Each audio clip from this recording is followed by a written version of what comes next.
Hey sports fans, Coach Nick here, and welcome to BBallBreakdown. I am happy to have Tyus Jones of the Timberwolves with us today, and I thought I could ask a couple questions about some of your plays you've made recently. And one of them was a really nice drive by Shabazz Muhammad and a kick out to a corner right three, and you hopped into it. Do you have a sense of how often you hop versus 1-2?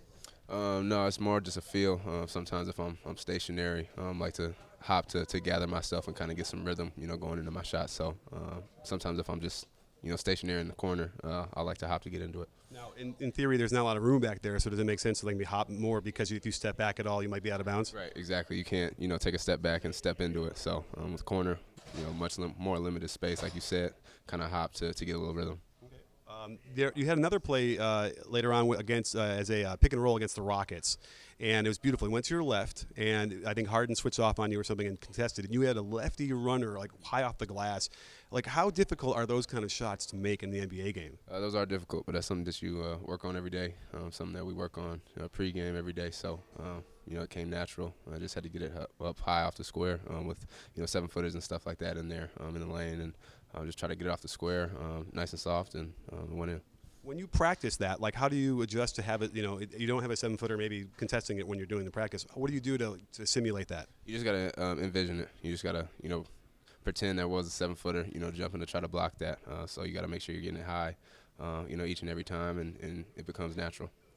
Now, you had another really nice defensive play on a pick and roll. You were the weak side, and you bumped down the roller, and you had a steal.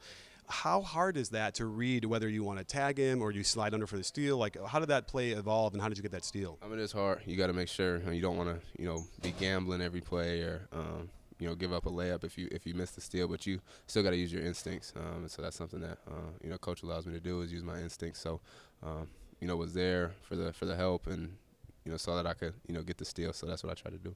So like maybe you're on your toes, you're reading the eyes, you're looking at that pass. If it's kind of too slow, you can get in there and grab it. Exactly. Sometimes it might be a little bit off or a bad pass and can be a little bit away from the intended target. So that's when you can get a steal. I'm curious about this because oftentimes it's a guard back there and you're rolling, you have to bump onto a big. Like, if he does catch it, like, what can you do? Anything? What is your hope at that point? It depends the big. Obviously, as a guard, you want to hit the big early, not let them get, the closer to the rim, the more at an advantage it is for them. So you want to hit the big early. Sometimes if it's a big, all you can do is foul them, wrap them up if they're not a good free throw shooter. Other times, you go for the strip, try to steal it. And other times, you're trying to slow them down until the big can rotate back over for your help. On the rest of that play, then you had a nice push of the ball, and you hit Muhammad for a dunk. How important is that to scan the floor? Like, how quickly are you trying to do that once you get that ball and you're dribbling? As soon as I get it, my head's up and I'm looking. It's the first thing as a point guard. You got to make sure you're seeing the floor. So, first thing I do when I get it is I'm looking up to see if I can make an advanced pass or over the top pass, and the over the top pass to Boz was what was open.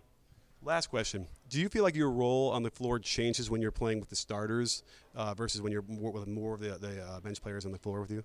I'm a little bit, a little bit more, when you're playing with Ricky, he's more at the 1. I'm kind of off to the 2, but, not a whole lot still trying to make plays, coming off screens, knocking down open shots. You actually get more threes playing, out there with Carl and Wiggs just because they, demand so much attention. So I'd say when I'm out there with the starters, more at the 2. It's a little bit different than, running the 1 with the second unit. Well, I just want you to know I'm from Wisconsin, and you haunt my dreams or my nightmares every night when I think about what you did again to them. But thank you so much for coming on the show. I really appreciate it. And don't forget, sports fans, at BBallBreakdown, we're not a channel, we're a conversation. You in? Are you in, Tyus? I am.